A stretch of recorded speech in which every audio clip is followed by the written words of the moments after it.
This channel is part of the History Hit network.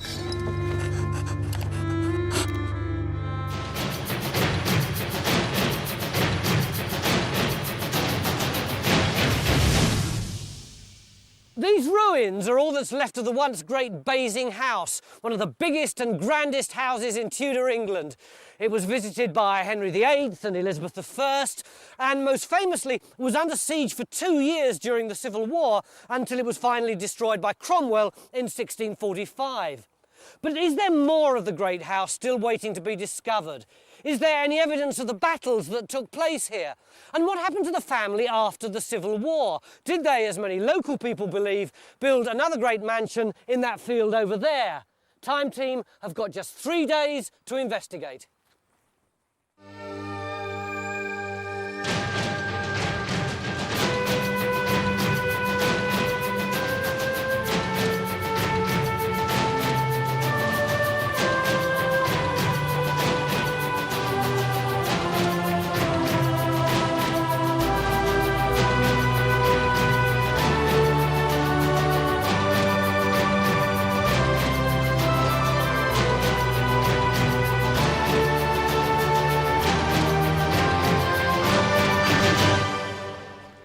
What's going on here then, Mick? Victor's doing a reconstruction of Basing House as we think it might have been. This is based on this super air picture, look. Just taken in with a light dusting of snow, so it shows everything up, you know, very, very nicely. Why does it look like a flying saucer? Because there's a Norman ring work underneath all the later buildings. So there was a Norman castle here? Yeah, yeah. But what date does this lot start then, Alan? Well, as a Tudor building, in the early 1530s, it was the property then of the first Marquis of Winchester, and he started to redevelop the old house that's inside the Norman ring work there. But hadn't got very far with that and realised this was going to be far too small for his political ambitions. He needed a big place to entertain. Yeah. So he started on the new house, which is to the east of the old house, and this was a massive construction. According to tradition, because we can't prove it now, had 360 rooms in that one building alone. And it was big enough to entertain the biggest royal progresses you could get then. The last time, for instance, Queen Elizabeth visited the house in 1601, she came down with a following of 1,500 people, stopped for 2 weeks, and then halfway through the first week, so much enjoying her visit, she invited down the new French ambassador, who brought another 420 Frenchmen with him, all to be entertained and fed. Yeah. So this is called the old house? That's the old house. That's the new house, presumably? Yes, it's here. So where are we going to dig? Well, we're going to dig up in this area here. This rather gives the impression that we know what it's like, but this is, you know, based on what we think was there and earlier prospects like this one, which, you know, show a number of ruined buildings. But somewhere in that area there, which is where geophysics are over the back there. Come and have a look. The strip of land we plan to investigate is in an area where part of Basing New House has been largely destroyed by the Basingstoke Canal, which was cut through here in 1788 and filled in again around 1970. But there are bits of brickwork to be seen here. Well, there's a slight clue, you might spot it. Oh, blimey. Right. We've got a short length of wall. I think it's possible the edge of the canal is somewhere here. It's a bit confused because we've got an old trackway. It could be that this narrow strip of ground may have escaped any damage from the canal builders, and Alan's excited at the possibility that there could be undisturbed archaeology here relating to the actual day when Cromwell captured Basing House in 1645. From what we can make out, the attack came in from this side, and they breached the outer walls, which are over there, and this was the first real line of defence during the final attack. So they would have had to get up through the building that would have stood here and onto that level to get to the defenders. So this is a crucial spot in the actual siege story. Yeah, this is in the final, the 14th of October, 6 o'clock in the morning. This is where they came through in this direction. So are we going to put in some trenches here? I think we need a trench to look at these two big foundations, because if this building ought to have massive foundations, doesn't it? So where do you think we might put in a trench? I think along here. Yeah, I don't think there's any question about it. Yeah. Do you want us to mark it, or can you see those? Oh, no, you Cheeky go. devil. Cheeky devil. Basing House is a scheduled ancient monument, but this strip of land is currently outside the protected area. But the scheduling may have to be extended if we do find some undisturbed archaeology, revealing details of the destruction of Basing New House. History Hit is like Netflix, just for history fans. with exclusive history documentaries covering some of the most famous people and events in history just for you. With familiar faces such as Dan Jones and Dr. Eleanor Yanega, we've got hundreds of documentaries covering the greatest figures and events of medieval history. We're committed to bringing history fans award-winning documentaries and podcasts that you cannot find anywhere else. Sign up now for a free trial, and Chronicle fans get 50% off their first 3 months. Just be sure to use the code Chronicle at checkout. In addition to digging here, we've also been asked to investigate this field in search of the mansion built by the same family after the Civil War. This is a field that has never been excavated before. The locals reckon there's a huge post-Civil War mansion on the other side of this wall, don't they? Yeah, well, that makes a lot of sense, look, because we've got the gates in the wall. There's one down there, and there's these 2 gate pillars here. Well, going into an empty field now. They don't look particularly wide to me. No, but they would be okay for horses and the little carriages they had there. We're not looking at some huge, great, entrance. You don't need that. But if this was the big gates to a mansion, yeah, and then it's been bricked off afterwards, yeah, why are the bricks here the same as the bricks on the other side here? It suggests it wasn't in use very long, doesn't it? If you'd had an opening and then the same style of bricks are put back in, it's probably not in use very long. Here's the other one, look. Yeah. This in terms of geophysics, we're off to a flying start, because this field was surveyed a year ago as part of another project. These are the resistance results, and the blue are showing wall foundations, building rubble, maybe bricks or whatever. And we believed that could actually be the mansion house there. It's extraordinary, because when I look at it fresh, it's this that looks like a building to me. Yeah, it does, doesn't it? Initially that looks like a range, but that's several hundred metres. It's a question of scale. It That's must going be right across there. It's probably be gardens, wasn't it? I mean, this is our actual interpretation that we did. That could be the house, the gardens as Krenz had described, a possible lane coming down this side going to that gateway, with a gateway on this side. The sickening thing is that the historical evidence is pretty slim for this. We've got an account in 1798 by a chap called Moses Legg, wonderful name, and he's looking back and saying that after the original house was destroyed, in other words over the other side of the road, a mansion was built on the north side of the road, where we are, opposite the ruins, and the piers of the fine jointed brickwork were the entrance to the mansion, which you've already seen, which was pulled down 50 or 60 years ago. So we're talking 1740-ish by the then Duke, and the materials carried to cannons near Kingsclear. Now, there's no definite evidence, but they seem to think that the house would have been built in around about 1690, which would give you, a kind of a house shelf life of something like 50 years. So the mansion is thought to have been built in the 1690s. But the only sure way we're going to find out if it was here is to start digging. To begin with, we're going to put in 2 trenches to test these geophys signals. The early indications are good. Already we've found a layer of brick and some 17th century pottery. Alison, why have you been so eager to see this field dug up? Well, for many years we've wondered what these interesting lumps and bumps were, and why it had never been built on. And although the rest of the site is quite well documented, there was absolutely nothing about what happened next after the end of the siege and the family coming back, being given their lands back. But where was the house? But presumably there could have been buildings here that were earlier than that. Oh yes, I'm sure there was. There must have been a complex of Tudor farm buildings, because we know that the Great Barn was built about 1535. And there are indications that buildings were attached to that.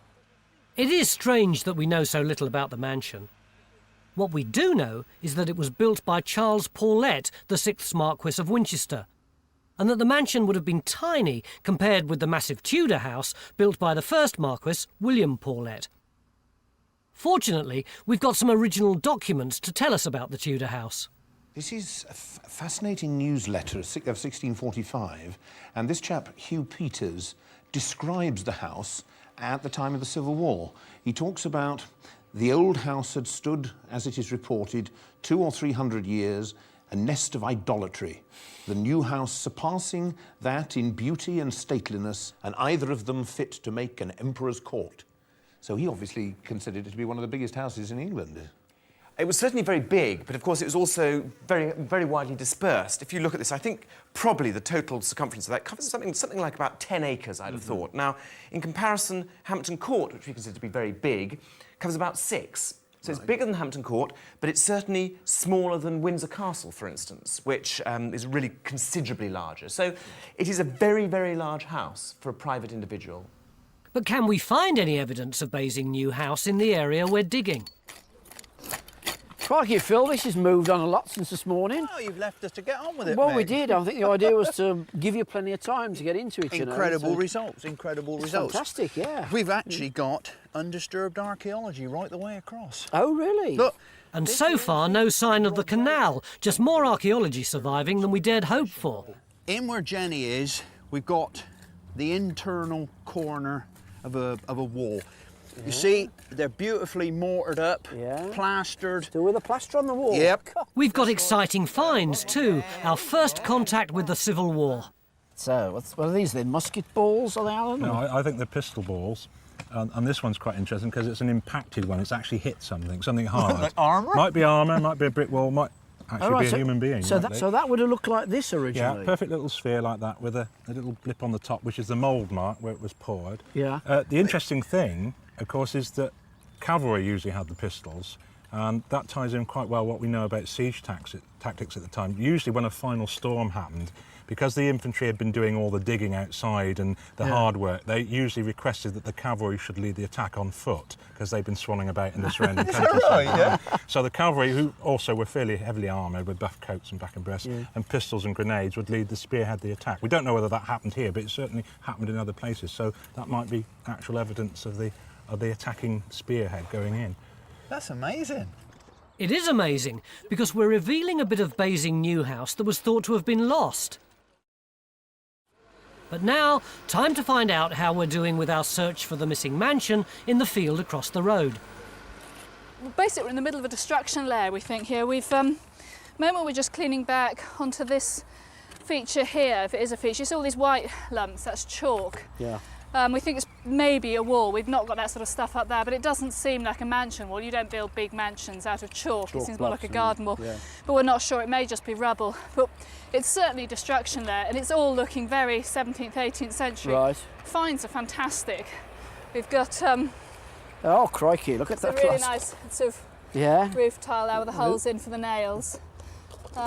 Window glass as well. Oh, right, Which, so although the chalk wall doesn't look very much like a mansion, clearly the window glass is coming from a very big house. And loads of clay pipe bits. Oh God, you haven't seen the half of it. Look at this lot. They must have smoked themselves to death. The nicest bit, though, I think, is this little knife handle. Oh, that's nice. Isn't that it? beautiful? Sort of copper alloy or bronze or something. I think so. It's quite shiny. If you look, you can see there's the remains of the blade in there. Yeah. You got something else? Yeah, Carenza, to go with your window glass. Oh, that's brilliant! nice. Some lead. Oh, lead fantastic. cane. Yeah. It was the name of their little... We've had so much of this glass. It's about time we found some of that, isn't it? So lots of good high-status finds, but nothing to locate the mansion as yet. But we've taken a big step forward this afternoon, thanks to archivist Caroline Edwards, who's arrived with 2 maps which actually show a mansion house in Grange Field. And this presumably is the area of Old Basing House. That's right, yes. And across the road we have the later mansion. The maps are in a style which suggests that they were drawn around 1730, and as far as we know, they contain the only pictures of the mansion in existence. On map the first here, we have a much more detailed depiction of a house. That's much here. better. It is, isn't it? Because Lovely. there's presumably the 2 gates at the front. That's right. You must have a look at those, Simon. And here's the house itself. And presumably the barn here and Grange Farm. What's also very nice about this map is that rather charming early 18th century convention whereby they show houses in elevation rather than in plan, and it gives us our first hint of what this house might have looked like. Our surveyor Stuart has been studying the new map evidence and has an idea that the surviving gate piers can help us in our quest to find the mansion. Simon, I'm interested in your opinion on these gateways because I think they might give us a clue to the location of the house. Are they the right period, 1690-ish? They're beautiful, first of all, and these joints are just sensational. Just look how tight they are. I mean, when this was built, this was a very, very high quality gateway. And yes, I mean, this looks really spot on. It's pure 1690. Come and look at this other gateway. So although they're the same, they look the same, they're different. Now come and look at this. You can see immediately the gate's smaller, but also look at the... It's fantastic. This is really beautiful and really special. And in fact, you can forget the other gateway now. Why do you say that? Why is this more special? Well, just look at the craftsmanship in it, the expense and the quality. Take this brick here. This is one brick, starts here, ends here. All of this bit of the brick has had to be carved and rubbed and chopped away in order to create this beautiful moulding here. They're all done on the workbench. They're then reassembled on site to make a work of art in brick. And that's what we've got here. How does that tie in with what you were thinking? I think it's wonderful. Could kiss him. No, I'd prefer if you didn't. That fits in exactly with what this plan that's emerging about the site of the house. If you look at this plan, which is 1730-ish, this thing is a large building, probably a stable block, which implies this large gate is for horses, carriages. That's the first gate we saw. The first gate coming out into an open courtyard. This gate is this one here. The high quality one. A high quality one, which is directly opposite the front of the house. Hang on, then that means that the house is over here, which is about 10 yards away from where we've been digging for it. Yeah, absolutely. So I want a trench over there. And so as we approach the end of day one... Tony to Mick, nothing's going on your end. Oh, very good. The trench has got a lot more potential than we thought. That's great. Listen, Stuart's got this new theory about what might have been happening in this field, and Simon kind of agrees with him. And I'll give you one clue. If we want to find the mansion in this field, we think we're probably digging in the wrong place. Oh, great. Well, that's happened before, hasn't it? See you later. Beginning of day two, and yesterday we found a big clue in this wall. This is a gateway, but it's not just any old gateway, it's a really high status one. And it seems to indicate that the old mansion that we were looking for isn't over here where we were originally digging, but will be lined up with the gateway. So the big task today is get down there and see what's underneath the field. Our new trench, it's been decided, will take in a geophys target and the area Stuart wants to dig. It's also going to be bigger than was actually agreed. They'll never measure it. The map evidence suggests the mansion should be here, and according to Stuart, this trench will also cut across some slight lumps and bumps which he's noticed. Well, look at this. Bernard was wandering around with a GPS set, picking up all the bumps and lumps in the field. What the GPS set has picked up is a series of rectilinear earthworks here, which is where we were standing, and also, quite interestingly, a series of linear earthworks going off that way, which I think might be perhaps an earlier range of buildings or something. What is clear from the earthwork survey and the geophys plot is that this field has been the site of continual building activity over the years. Our first two trenches, in fact, have turned up lots of building rubble, mostly made up of Tudor bricks. It's likely that these came from buildings that were part of the huge Basing House estate, buildings that may have still been standing at the time of the Civil War in the 1640s. As a reminder of what was happening around Basing House, we've asked the English Civil War Society to set up a siege camp outside the Great Barn, which we know was used by Cromwell's troops during the war.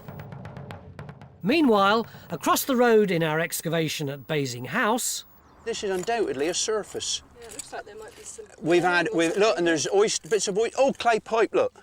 Oh, what a gem. Look at that. It's one of them little tiny ones. That's early, isn't it? Yeah. That's got to be, what, 17th, isn't it? Yeah. I don't know whether it's not some sort of a floor. We've got very, very strong chalk. Look at that. Look at it. Listen to that. That is solid chalk. And then we got the wall. I think the wall is actually dying out at about that level. Right. But the most important thing is that everything above it is demolition rubble. And we've had virtually no finds in the demolition rubble at all. Yeah. We just come down onto this surface and, well, you see, you've got a handful of finds. Yeah. Oh, look at this. Oh, hey! Look at this. Oh, it's not a bellarmine, is it? It's a sort of like a leaf pattern, isn't it? That's... With the little veins running down on either side. There's another one there. Isn't that? That's really delicate, isn't it? Smart it's stuff, isn't it, eh? That should be dateable, shouldn't it? Oh, easy. To find out how much more archaeology survives here, we're going to widen this trench further still. The current thinking is that we're digging the remains of this gatehouse, which was very significant in the story of the siege, because this is where Cromwell's troops, having destroyed the outer courtyard, broke through into Basing House.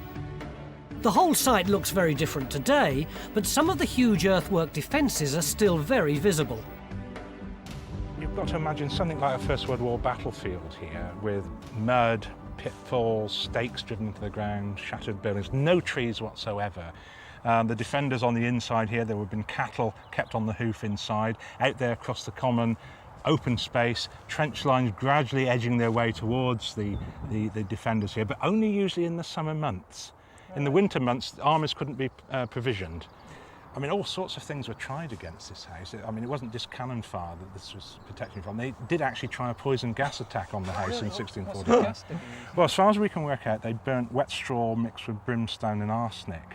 But like most gas attacks, I think the wind changed and it blew in the wrong direction. But how they projected it in here, I don't know. They just let it blow in by the wind, did they, rather than sort of projectiles? Yeah. I never knew that. It's quite I think it's the first recorded gas attack in British military history. It gets more like the First World War every day, doesn't it? Yeah. The techniques haven't changed a great deal, have they? Back across the road, we haven't found the mansion as yet, but we are building up a collection of finds. In terms of dates, we're looking at the late 17th, going on in the 18th century, and there certainly is some prestige pieces. I mean, we have this really nice... What, like this? What's that this then? is Tingley's ware bowl, or That's sometimes known as yes. Delftware. It's probably made in London in about 1740s, 1750s. Right. We thought that was a really nice piece when it came out. Certainly it is a very nice piece. Helping us today with the puzzle of the missing mansion is John Heward, an architectural historian, who can tell us more about the kind of building we're looking for. Victor's producing a drawing based on the map showing the kind of house that you would have found on the site, a fairly typical house of an affluent landowner. The interesting thing is it doesn't seem to be the kind of house built for Duke, and it doesn't look like the principal residence of a great family. Oh, I see. So, in some effect, you're saying it might be the equivalent of a weekend cottage from a main residence? In analogy terms, yes, but slightly different status. The family had many properties, particularly Charles spent a lot of his time hunting and using houses as a basis for hunting. He had a lodge in the New Forest, he had several houses close by. He maybe didn't want a grand house. It may not have been the main residence, but even so, this is a very substantial building. Why is it that Geophys can't find any evidence of it? We're getting clear responses from these field boundaries, and they match the cartographic evidence. The very strong signals here, where we put the trenches in, there's lots of building rubble that's surviving. I'm not getting a sort of plan of a large mansion house here. There is that documentary reference, I believe, to the material being taken elsewhere. So perhaps it was just a very thorough taking down of the house, very careful and thorough demolition. But has it been completely robbed away? We've got a floor here, I think. Brilliant. Oh, crikey, look at that. Ooh. There we are. Lovely cobbled floor. And what's it? It's put in over a lot of demolition debris, is it? And that would fit with these sort of chalk walls we keep getting appearing Yeah. here, there and everywhere. So maybe we've got some sort of farmyard that's much later than the William and Mary stuff. But the wall is over here, look. You see, this is the first in situ remains we've had at all. These are actually mortared in here. All the rest of the rubble we've had, it's just been loose. Well, this lines up amazingly well with Stuart's doorway, doesn't it? Yeah. It's just about this side. What we don't seem to have is anything commensurate this side of it. John, what does this wall look like to you? It's very difficult to relate it to that 18th century plan. But the 18th century view looks very tight. I mean, is it possible that there's another wall? The two side wings of the house break forward slightly. Is it possible that you're just seeing the corner of the house here? John's suggesting that we might have uncovered just this bit of the mansion, in which case we should widen this trench to see if the wall turns in this direction. There are other suggestions for trenches. John, for instance, wants to put in another trench to find out more about the back extension to the house that's shown clearly on the 1730s map. What you'd expect to find in a William and Mary house is a simple square block. And that range at the back does look as if it belongs to something earlier to which that house has been added. Right. So actually that back range is quite crucial. Meanwhile, Phil's taking a break from digging at Basing House. Yes. Look at this. A bellowing jar. But look what we found in the trench earlier this morning. Here's what I found earlier. Thought that look. Oh, that's perfect, isn't it? Isn't that something else, eh? Look at that. Yeah, it's the seal. That's exactly the same rosette, isn't it?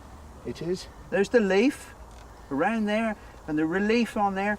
And the same colour there as you well. go. And he could be just below where the cardinal is. And the glaze, perfect. Lovely. I wonder what they got in The it. replica jar looks so good it's hard to believe it's not 250 years old like the bit we've found. But Phil's real reason for coming here is to see the reenactors making musket balls. Really good. Well, we found 2 of them up on Trench 1. Yeah. Alan reckoned they were pistol shot. Oh, they'd be the small ones here. That's it. It's definitely Like that. Yeah, that's about it. I mean, and they got the little nipple on the end as well. That's it. I mean, were they actually making them on site? Oh yes, they would have done this as normal activity. Well, I damned. That's a musket ball, that one. That's a musket. Well, we haven't had anything as big as that. I'll show you how I do it, if you like. Yes. Right. Get the muck off the top of the lead. We know that they were doing it during the siege of Basing House because from the accounts, once the Roundheads had captured Basing Church, they used the lead coffins of the long-dead marquises in the family vault to make pistol and musket balls before firing them back at the poor old marquis in the house itself. Oh, that's a pretty hard look, isn't it? I mean, not only that, they kept any of the royalist prisoners that they took from the castle in that same family vault amidst the same old marquis's bones. It's really adding salt to the wound. It really is. Oh, yeah, absolutely fascinating. I mean, because we had one that had been shot and had just been splattered against a wall or something like that, and we just flattened right up. Yeah, these are just very soft lead. They hit anything when they've been fired, they will just mushroom. But now it's back to the trench at Basing House for Phil as he rejoins the army of diggers working to uncover the gatehouse.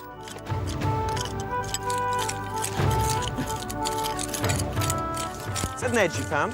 I think it looks like it is actually. It's Simon. very Yeah. neat, isn't it? Beautiful brickwork running along Yeah, there, and then it turns along. It's not robbed out. No, that is an it edge.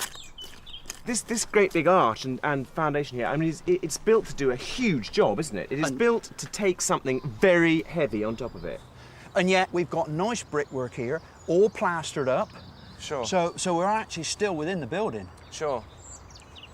So maybe a cellar, undercroft or something like that? Could be. I mean, if this is a gatehouse, I mean, it could be a porter's lodge or something like that, perhaps. We see, yeah, this forms part of a wall which carries on up here. See, if you come on up here. Hopefully, we may still find evidence of how this building was damaged during the Civil War. As a reminder for everyone of just what kind of weapons were involved, Mick's joined the Roundhead Army and is learning how to fire a matchlock musket. Pour the powder down the barrel, just holding it with 2 fingers. You shake all the powder down. Yep. And just drop that. Yeah. You want to find your bullet, which you keep in the bullet bag. And in this case, we're just using a piece of paper. So there's a little... Put that down the barrel. Little bullet-shaped bits of paper. A trained musketeer would normally take just 30 seconds to reload, so Mick's got a bit of practicing to do. Very good. Enjoy your scouring stick. Now, as you're loaded, I'm moving out the way. Yeah, I would if I were you. Right, the next bit, you take the match into your right hand and blow off the ash so it's hot and press it into the serpent, leaving about ½ inch. Yeah. Right. Open the pan, take your aim, give fire.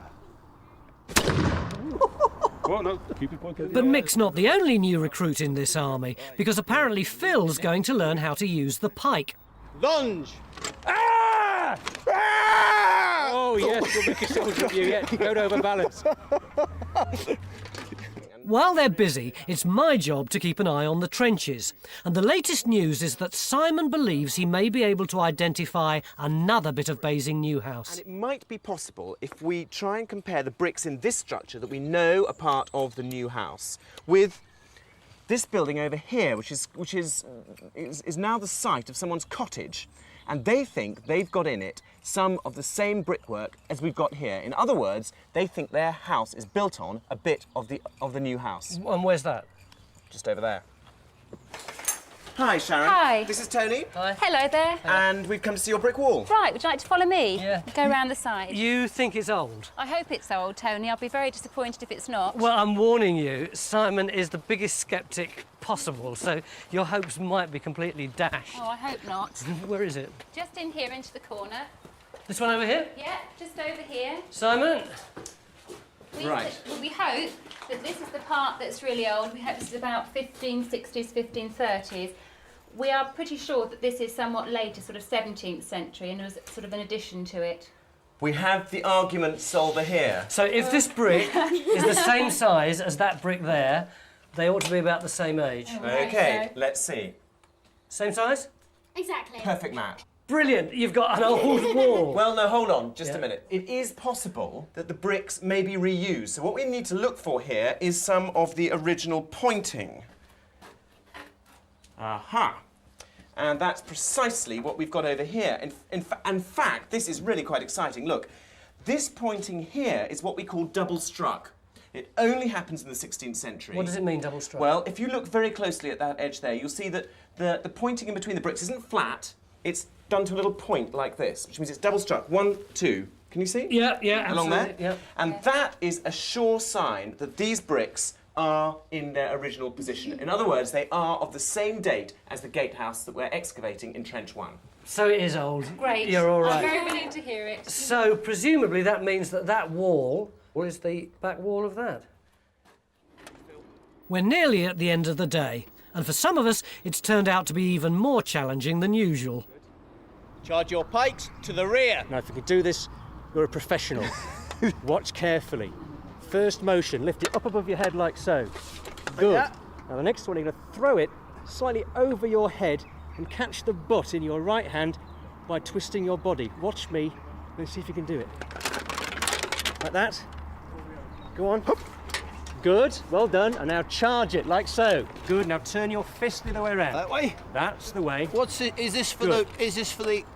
the dirty devil who attacks you from the rear? Is Exactly.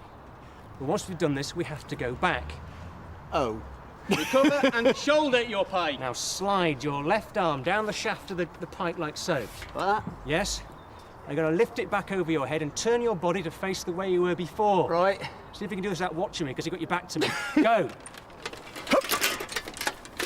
No. The sun's beginning to go, but there's still time for a progress report on our search for the missing mansion in the field next door.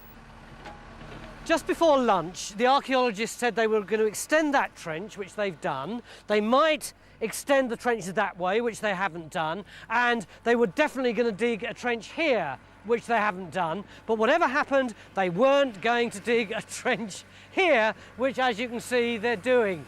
Carenza, you were one of the people who said whatever happened, we wouldn't have a trench here. Well, yeah, unfortunately, archaeology isn't that predictable.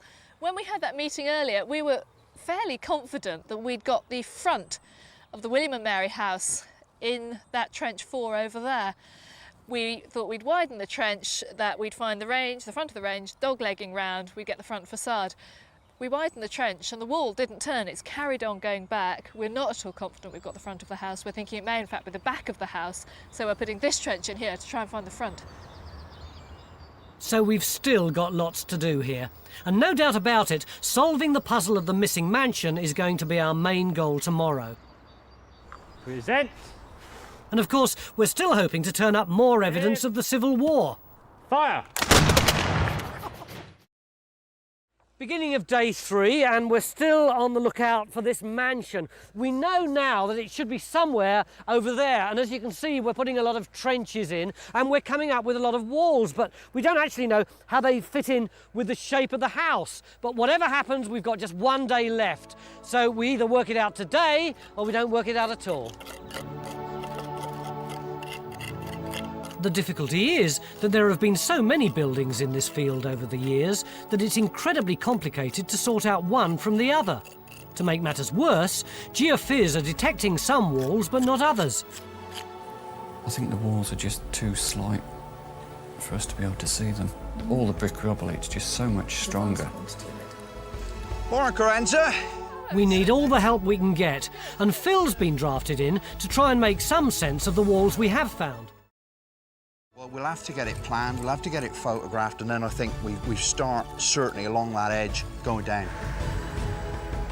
We're also opening up another trench here to try and pick up evidence of the back part of the mansion, which the map suggests may have been an older Tudor building. Almost immediately, Carenza thinks she's found some brickwork. Oh, crikey, yes, that's got good, a isn't wall it? here. Do you want to get a hat? Yeah.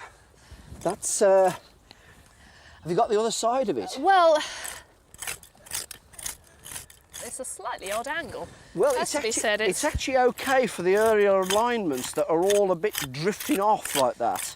Right, I think okay, it's well actually that's okay. good then. It's looking... It's encouraging that it's wider, isn't it? Let's have a look, see. Oh, I think that's very No, encouraging. oh, here's the other side. Oh, brilliant. Look at That's that. great. Look at that. Good. So that's the rubble core in the middle, and that's yeah, I mean, that's not a garden wall, that's a nice, decent Yes. foundation, isn't it? It is, isn't it? The reenactors are still with us in the siege camp next door, and at Basing House, we're starting to find clear evidence of the attack on the gatehouse during the Civil War. That's a massive amount of burning. Really looks like the whole roof has come crashing down in here. There's no scorching on the walls around here, but if you look where Mick's digging now, you can see a stain on the wall where the level of ash has come up to. And look down on the floor, look what we've got here. Lots of smashed roof tile. You'll tell that with the peg hole there, yeah? And it's been broken and burnt. It's not because it's been in the kiln and got blackened, it's actually scorched by the roof timbers blazing away. Yeah. Down here I've actually got a piece of window glass which is coming out of the burning deposit. Some of these are decorated. I don't know whether that piece is. No, it's just a discoloured piece of plain glass, a quarry. It's the corner the part of the diamond shape that would have made the typical Tudor window. Back across the road, I'm doing my best to keep up with changing ideas about the location of the mansion. John, yesterday we had this great theory that the front gates of the mansion were there, and that if we went to here, we would find the front of the mansion. And we dug down and we found this wall and we found a return, and we all went, yes, we've got the front of the mansion. Where is it? I think the mansion is probably here, slightly further forward. We took some measurements this morning and we measured across the front wall, and in fact it's only 18 metres side to side. What is? The forecourt is 18 metres across. How do we know that? Measure, we've got a scar of the wall between the forecourt and the service courtyard. That's that one there? That's the one there between the gate piers. We've got the central gate pier. Yeah. So measuring from the scar to the gate and flipping it over, we get the full width of the forecourt. Right. So we've got that measurement very, very clearly fixed, and we know that the house filled the forecourt. So you're saying if that's 18 metres across there, that you've then worked out the distance back from that? It is actually quite difficult to work out the distance back. We've got that fixed, but in fact, we've still got the incident room and the barn here surviving. Right. And you can see that the whole of the house, the forecourt, the house itself and the back range were within the distance from the road to the barn. Right. And you're prepared to trust that little old sketch? Absolutely, completely. The surveyor was concerned with recording the whole of the estate for the family. This drawing is only the size of a postage stamp, the actual bit of the house, but it's still a good representation of the building. So how are we going to find... I was going to say, I can see the way this conversation's going. It's gone there. It's already gone there. Yeah. What you're going to want is these two trenches linked up, because that's got Corona going across the house, and possibly that one over there to pick up a wall. So we extend that through to there? Yeah. There's a wall in here already. I think that's a garden feature, a later all right, feature. so there's nothing, all right. It's very narrow, isn't it? It's very narrow. Although the focus has been on the new trenches, work has still been going on in Trench 3. The last I heard, it was full of Tudor bricks. But what's the story now? Well, what we've got a lovely buried soil at that far end, from which we've got medieval pottery sherds, and it's a garden soil, but then there's a very distinct cut, and then it just dives away, and all the material we've been taken out from the main feature there is brick rubble, and from the rubble we're getting some nice clay pipes with stamps on, so we can actually date them, because we know that Edward Dodd was a clay pipe maker in Boulder in the New Forest. He was busy between 1710 and 1730. This trench, in fact, has turned out to be very important. This big ditch feature is probably an open garden moat, quite a fancy garden moat going round here, which in all probability is open from the Tudor period onwards. We can actually see it on this survey we've been using, and that would go with this old Tudor house. And at the later date, the mansion is added to it, and all the destruction rubble from the two houses has gone in, and they've used this as a kind of a landfill site. And those clay pipes, the dates they give are probably the clay pipes of the people who are knocking the house down. This is it's a lovely trench because it tells us... So it's like builders' fag ends? Absolutely, yes. So we found the end of the story. We've got the beginning over there in Old Basing. We've just got half a day left to get the middle of the story together. Meanwhile, at Basing House, we're attempting to make sense of the archaeology we've discovered associated with the gatehouse.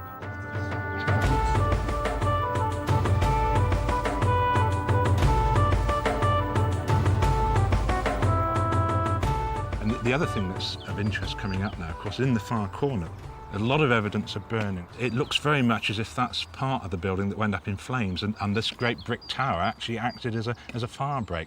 And it was just getting light as well when the attack came through. So just you can getting imagine, light. Yeah, so it would have been with the roof burning as well. People were screaming. Yeah. And one of the contemporary reports actually say a fireball fell in the roof, and everybody was too busy fighting to quench it. And it gradually took hold and caught fire.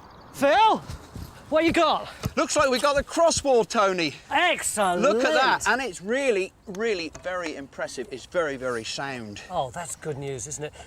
Now, do we know that this could be the cross wall of the house that we're looking for? Well, not yet, I think, probably. We're still speculating. It might possibly just be a buttress propping up the wall. We'll definitely have to take that block out to establish that. And in fact, we'll have to box out on this side too to see whether we can get the rest of this chalk coming through here. We don't have any finds to date the cross wall, but Phil's noticed it's different to the other walls in this trench.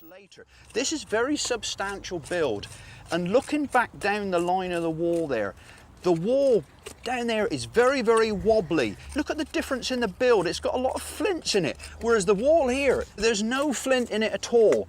This is quite a deep wall. It's But is it wide enough to be able to be the outside wall of a big two-storey house? I don't know about that, but I do think that we may not be looking at the same wall. There could be phasing in it, and that we've got an earlier wall down there, cruder, rougher built, with bricks in it and flints in it, and then summit is tagged on to this end. So this could actually be the join between the new William and Mary house and the old Tudor one. It'd be great to think so, wouldn't it, eh? So at last we've found some substantial brickwork which could be part of the mansion. But we don't know for sure until we widen the trench to see more of it.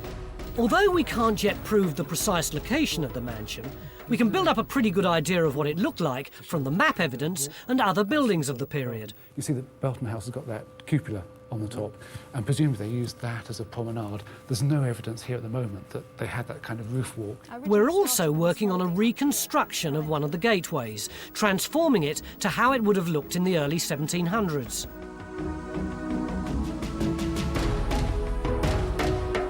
But what we really want to do is to find the precise location of it in the ground, and this is proving difficult. Joining up these two trenches hasn't revealed any evidence of the mansion house, and John has reverted to his original idea that the substantial bit of wall we found in Trench 4 is actually this corner of the front of the mansion. To try and prove it, we're now going to try and find this matching corner. You're asking me to fit that shape in here. Now, I could do that.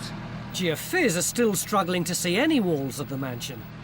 You might have a return coming down that line, but I can't see an indentation or anything. I mean, the real problem is that this width of the courtyard is pretty tight anyway. We're talking about quite a substantial house, and we've only got 18 metres between the two walls. I mean, basically what seems to be happening is that the archaeology is showing there are walls down here, and it's also showing there's lots of robbing, and the image is so confusing. Yes. Of the bits that are there and the bits that are not there. To try and interpret it, bits can be interpreted, but to try and interpret the whole from this is just exceptionally difficult, isn't it, John? Phil? What? Phil, Rumour has it that you just said ooh-ah, which normally I always say I ooh-ah. know, but it's normally when you found something. Oh, Hey. no, look at that. Hey. We're hoping that what we've found is this corner on the front of the mansion. It's looking as though it matches up exactly on our alignment through there. I mean, what I'm desperate to know is, does it turn away from you or turn into us, Carenza? What's those big old bricks over there? Well, I don't know yet. We're only well, just have a clearing look, onto have it. All right. Look at that. We haven't got much time left, but we have to proceed carefully because we don't want to damage what little evidence may remain. But as more of the wall is revealed, Phil and Carenza become less sure that what we've found is what we're looking for. Well, what we seem to have got is two walls running parallel down from the gates and then turning like that. I think those walls running down from the gates have something to do with the forecourt. It looks on the geophysics now as if there may have been a pathway across, Right. But this left is to right, quite wide and here. then walls or pathways down to the front of the house. But you seem to have at least had this corner of the house. A lot of the evidence has been robbed away, but we do have the remains of two garden walls which line up with the gateway and, according to John, join up with the front of the mansion. John, you're saying that's part of the courtyard, and this is the wall that's part of the house, and it probably goes under there. No, it doesn't. No way. No, I'm not saying you think it is. I'm saying that's what well, John look, thinks. archaeologically, you've got clay there, you've got rob in there, you can see it's robbed, you can see it's robbed there. You can see where this wall has been bonded in. Look how jagged that thing. That wall's bound to come along and do that. So I John, swear how do it you can't feel come then? the So other John, way. how do you feel about it? 4:30, day 3, and we still have absolutely no idea which way these walls go. We've got a couple of hours left. Shall we just keep digging and see if we can hopefully have sorted it out by the end of the day? There are lots of visitors to Basing today, and they've all been interested to see what life was like in a Civil War siege camp for both men and women. Now, of course, they want to know about the dig and what we found, and we can start by telling them about our discoveries at Basing New House, where we've revealed part of a gatehouse that would have looked like this. This grand tower, with wings on either side, was the link between the two courtyards of the new house. The outer courtyard was where visitors like Elizabeth I would have dismounted before walking through this gatehouse and into Basing House.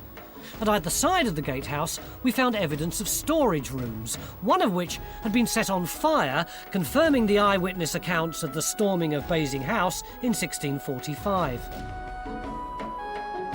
But what about progress in this field? Well, the latest news is we're sure we've found the back range of the mansion. We came down onto a brick surface, and then dotted in amongst that you can see the wall foundations that are here, 1, 2, 3 of them. Yeah. And so these do relate to that range of buildings that's shown on the plan there. Right. So we found the back, but what about the front of the mansion? I think what you've got is very substantial brick walls. The bricks look as if they date to the 1670s, 1680s. And those brick walls that you've picked up relate exactly to the symmetry of the forecourt. And I think that what you seem to have is the foundations, the footings of the house that's depicted here on this map of the 1730s, almost exactly as drawn, at least the wall lines and the alignments. John Gator, by your body language, I don't think you're convinced, are you? I think we've got good archaeological evidence in the trenches, we've got good geophysics, we've got good maps. I don't necessarily think that the map evidence goes with what we've got in the trenches and the geophysics. So there's something there, but it's not our house, you reckon? No, the house is here, but I still don't think we're in exactly the right place. Mick, Sorry. Are you going to sit on the fence? No, I mean, it's not uncommon to find beautiful evidence from, depictions and documents and so on, and then dig and find it doesn't quite square up. And I don't think this does quite square up. I think we'd have to dig a very large area before we got anything close to the plan. But are you prepared to say that we found the house that we were looking for? Oh, yeah. Yeah, Yes. because that's Yes. 17th century material coming The out. finds all fit exactly with the date you're Absolutely, talking it just doesn't square up exactly with the plan that we've got. But we have found the mansion. The disagreement is about which bit we found. And all the team would agree that we've learnt enough to create this computer reconstruction of what it looked like. We do know that it lined up with this gateway and was built of the same fine brickwork. Really, in terms of fixing its position, all we don't know is how far back it stood from the road. Yeah, that looks about right to me. The traditional story that it was dismantled after a fire sometime in the 1750s may well be true, because there seems to be so little evidence of the mansion actually in the ground. Certainly we're sure it was positioned here in order to enjoy the view of the ruins of the once great Basing house, which became in effect a garden folly. An interesting, if not sad, end to what had been one of the biggest and most impressive private homes in Tudor England.